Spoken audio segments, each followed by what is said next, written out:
ایک صاحب نے عجیب و غریب سوال کیا ہے کہ مولانا صاحب اہل حدیث کی تعداد ہمارے شہر میں بڑھ رہی ہے، اس کی کیا وجہ ہے؟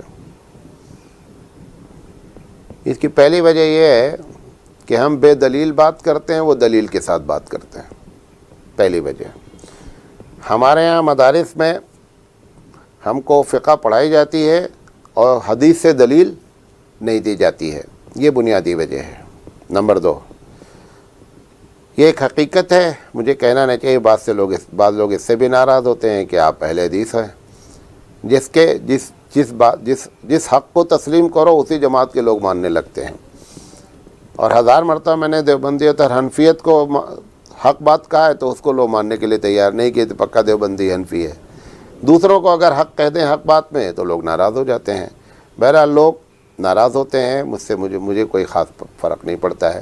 دوسری وجہ یہ ہے کہ بدعت اور شرک سے ایک بڑی تعداد اہل حدیث کی پاک ہوتی ہے. یہ اس کی برکت ہے کہ لوگ اہل حدیث بنتے ہیں.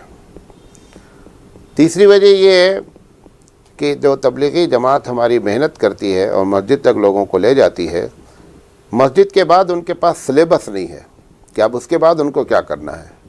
لہذا وہ جو خراب بندے ہوتے ہیں وہ نیک بندے مسجد کے دروازے تک پہنچتے ہیں تو اہل حدیث حضرات ان کے سامنے دلائل سے بات کرتے ہیں تو وہ مکھن لے کے چلے جاتے ہیں اور چھاچھ یہ لوگ پیتے رہتے ہیں.